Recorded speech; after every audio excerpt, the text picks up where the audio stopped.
shook her head again? No, what?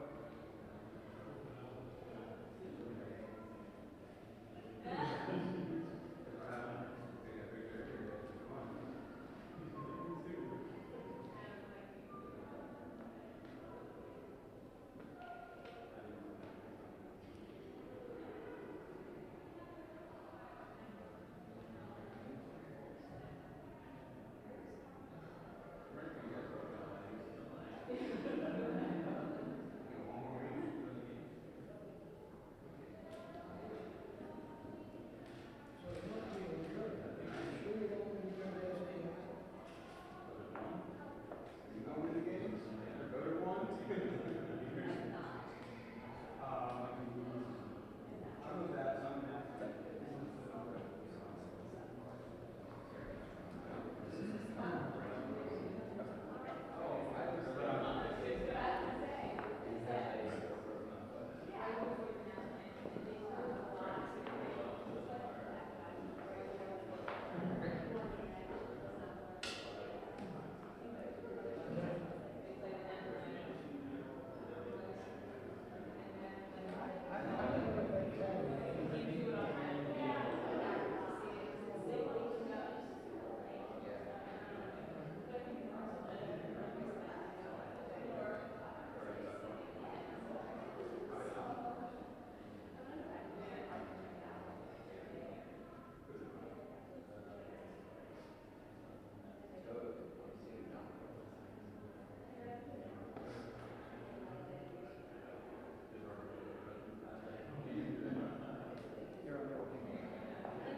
Good morning. Morning.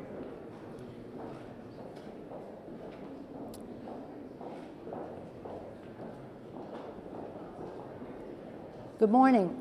As you know, earlier this week, the Republican Ryan budget was released. It is a budget that ransacks the future of America's children. It is a budget that is, in terms of education, an assault on our children's future. This morning, we're here to talk specifically about the damage done to education in our country by the Ryan budget. Education is the best investment a person, a parent, a country can make in its future. Education is the best investment also fiscally, because in addition to being part of innovation and competitiveness for America and helping people reach their fulfillment, economists agree that nothing brings more money to the Treasury than investments in education, from earliest childhood education, K through 12, higher education, lifetime learning. Again, to say that we're going to cut education to reduce the deficit is a false economy. And with stiff competition for the honor, one of the most ridiculous provisions of the Ryan budget. Our colleagues here are going to speak specifically. Mr. Miller, who is the ranking member on Education and Labor, former chairman of that committee, a recognized authority on the subject in our country. Our ranking member on the Budget Committee, who has been making this fight and this contrast very clearly. Mark Takano, one of our members who has been a teacher for many years and understands this so well. And Hakeem Jeffries, who will speak from his perspective as a distinguished member of the Budget Committee. They will talk about the damage that is done to early childhood education in terms of Head Start, the terrible toll that it takes on Title I for our kids in disadvantaged areas, in terms of Pell Grants, cutting Pell Grants while still giving tax breaks to big oil, How did that make any sense? And lifetime learning, very important now, because our workers have the skills. Many of them need specific training, but this is key to employment, to growth, to innovation, and for the success of our economy. Everything begins in the classroom. Personal fulfillment, innovation, reducing the deficit. I'm pleased to yield now to the distinguished ranking member of the Budget Committee, Chris Van Hollen. Thank you, Leader Pelosi. As Leader Pelosi said, in the Budget Committee just the other night, we passed the Republican budget. And I think everybody knows budgets reflect your priorities. They tell the American people what you care about and what you don't care about. They're about choices we make for the American public. And the Republican budget at every turn chooses to protect special interest tax breaks for powerful special interests at the expense of everybody else in the country, at the expense of job creation, at the expense of seniors, at the expense of the middle class, at the expense of people trying to get into the middle class, and at the expense of our kids' education.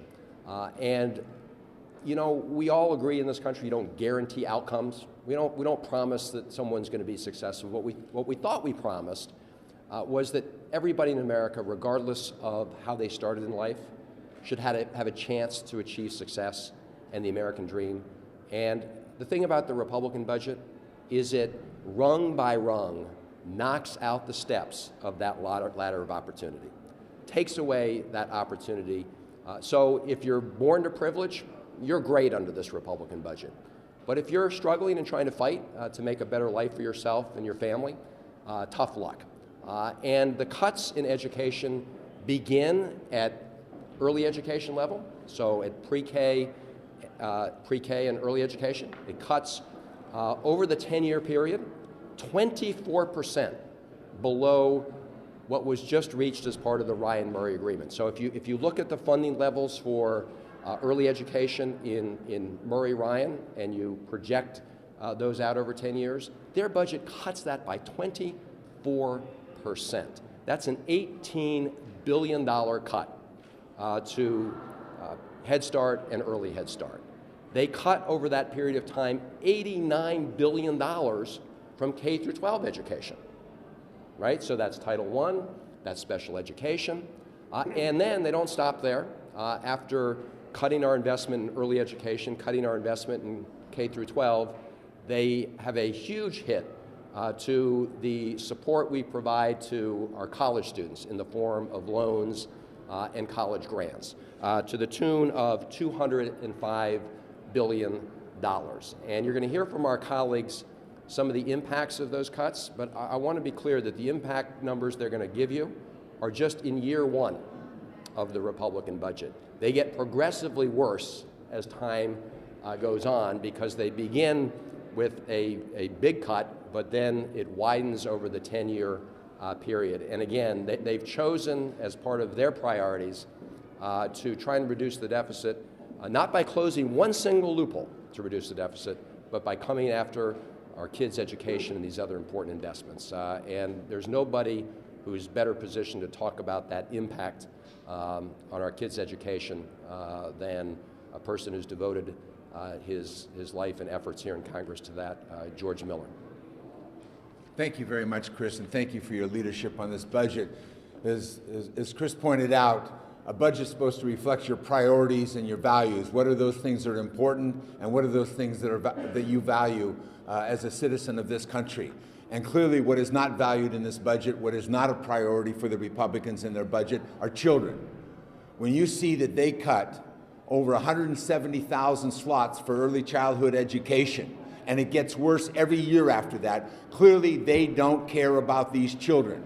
And these are the exact children that we know, if they have an opportunity at early childhood education, they will do much better in school. They're more likely to graduate. They're more likely to get a job. They're less likely to go to jail. And they're more likely to earn higher incomes than children that don't get that opportunity.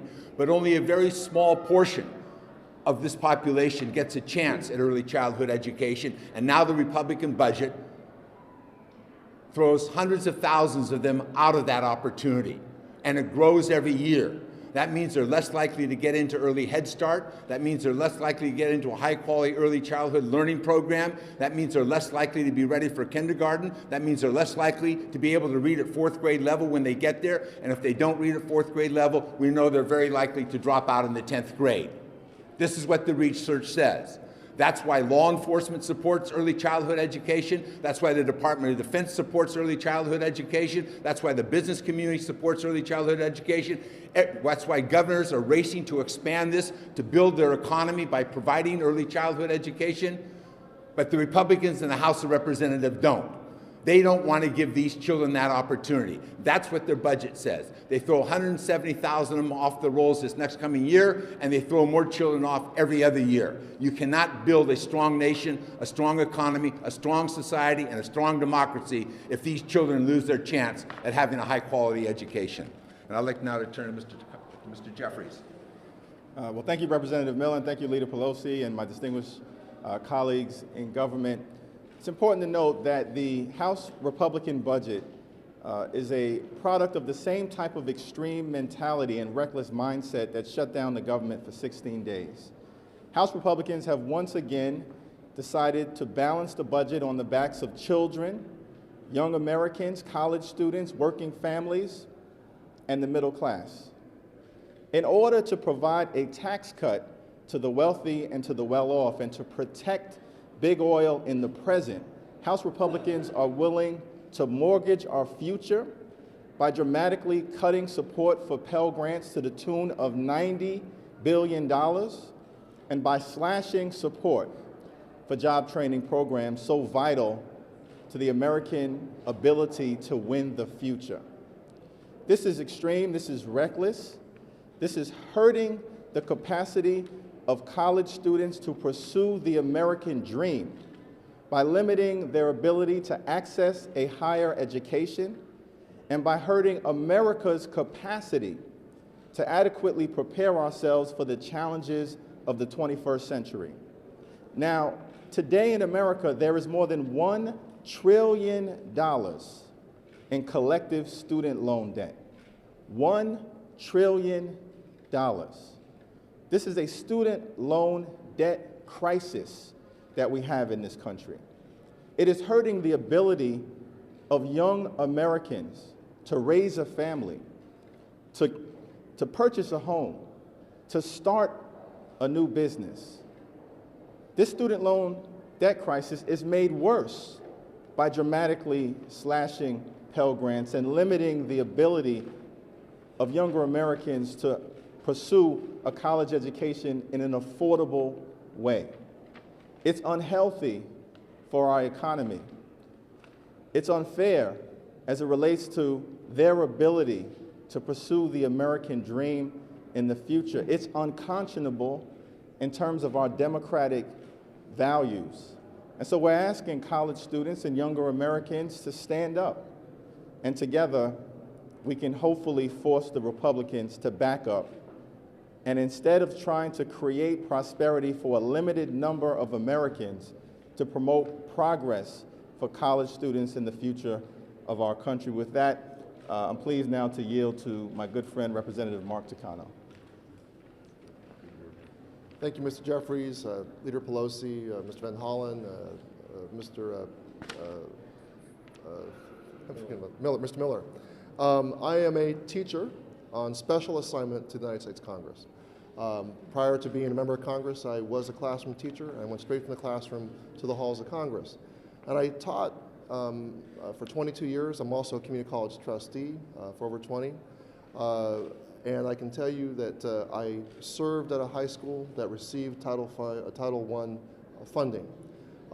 Much of my career was spent as an English language arts teacher, and I taught students who were behind many grade levels in their reading abilities. Title I funding was critical to our ability to put in place programs that would serve students at this school, where 80% of the students qualified for free or reduced school lunch. This new Ryan budget would bring drastic cuts to Title I, roughly 88,000 schools, would be affected. 3.5 million disadvantaged students would also be impacted. 3.5 million disadvantaged students. And there'd be 29,000 fewer teachers and aides. And I can tell you these programs require smaller class sizes. We need the help of aides in order to deliver the instruction. It's a very highly intensive, human-intensive effort.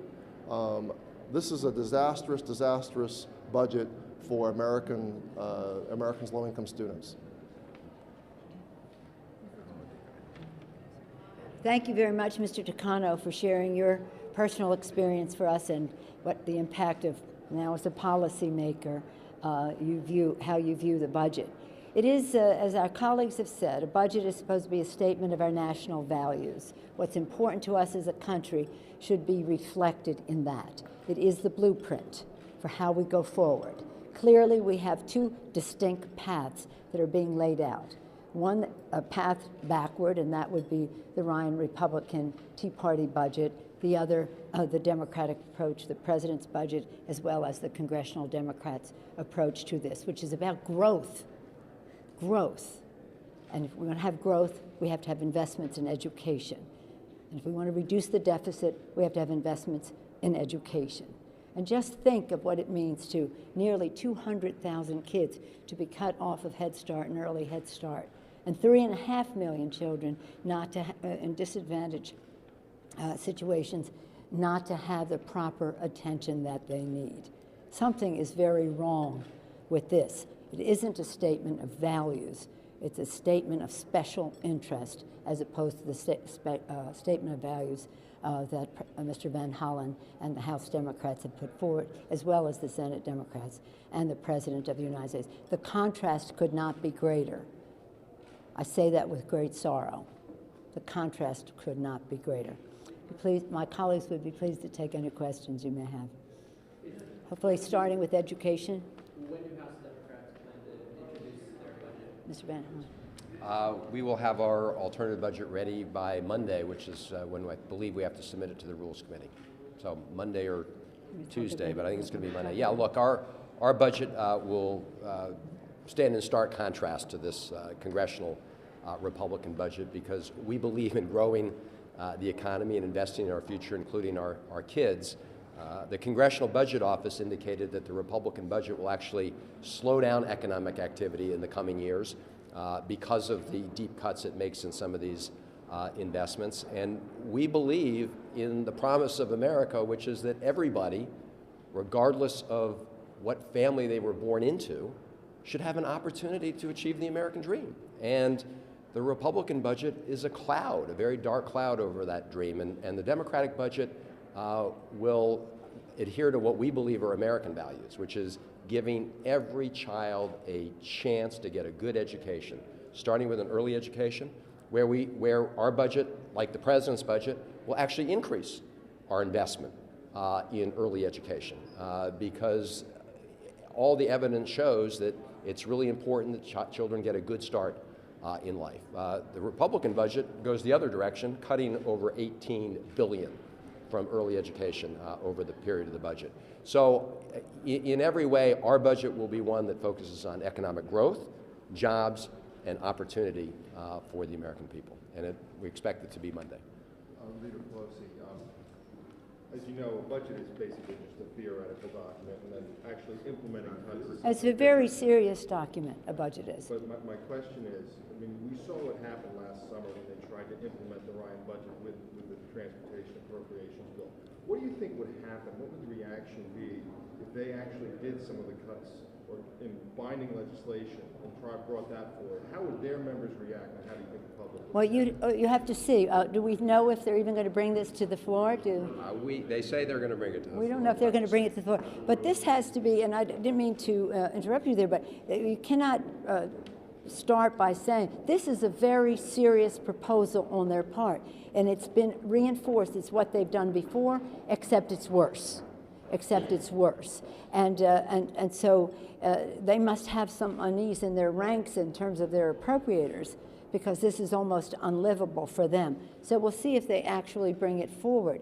But it has to, the spotlight has to be placed on it. And today we're focusing on children.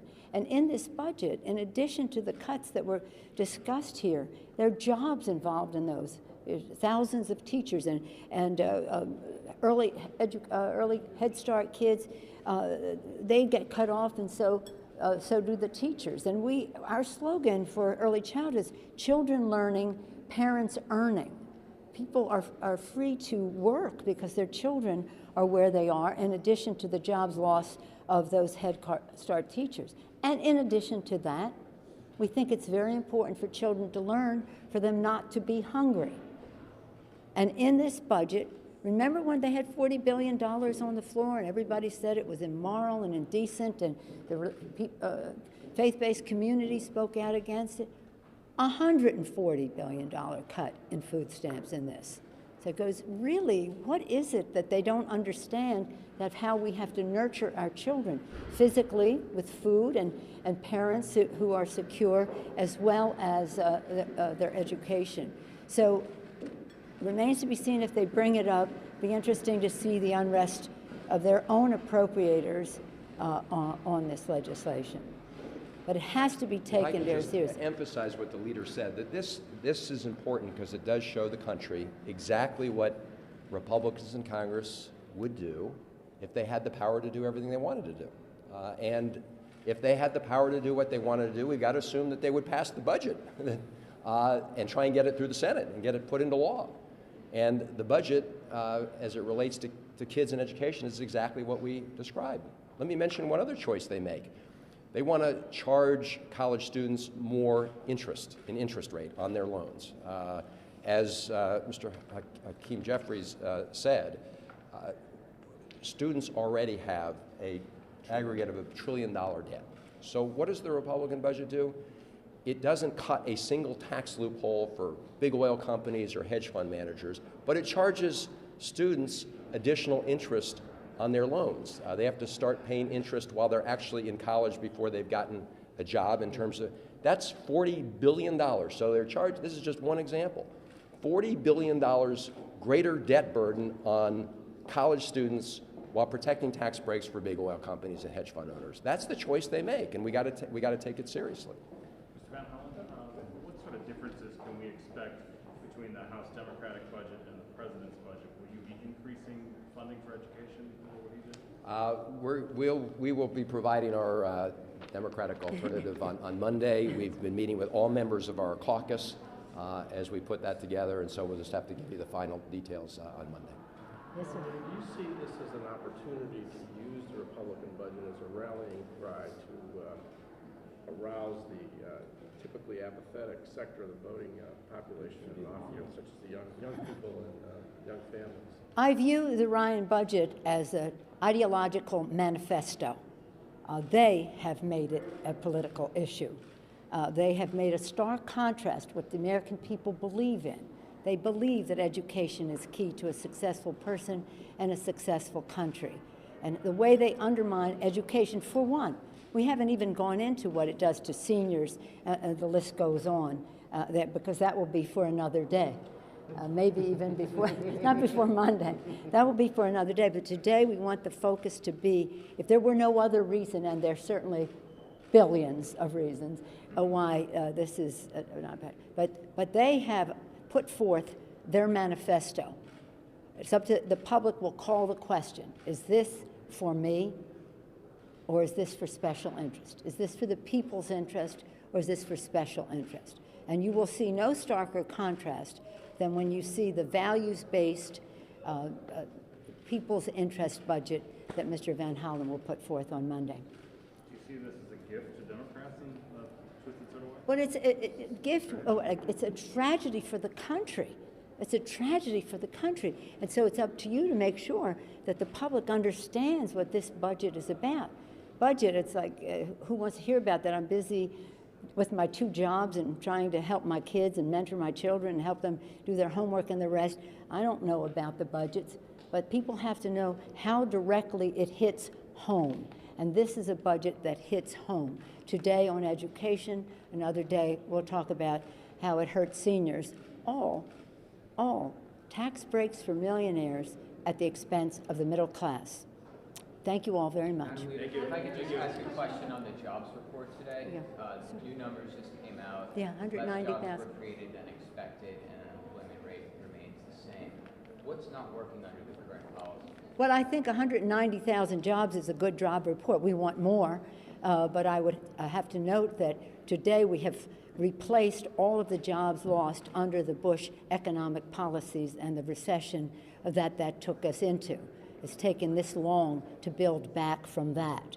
Where we have not had as much job growth is in the public sector, because the cuts in education, public safety, and the rest. So that's a place where there still is a gap, and that's a reflection of the policy that is there. Yesterday, we welcomed the bus tour, raise the minimum wage. If we could do that, if we could extend unemployment benefits, we would immediately be injecting demand into the economy, creating jobs at a faster rate. But I think 190,000 jobs is very much going strongly in the right direction. We must do more.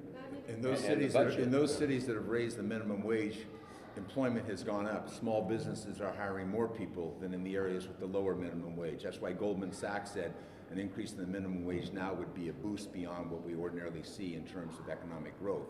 But the Republicans won't do that, but they'll slash the budget. And I want to emphasize that the CBO, which is our nonpartisan budget scorekeeper, has said the Republican budget will slow down economic growth in the next couple years, and that means less people working. So our budget will be in stark contrast to that.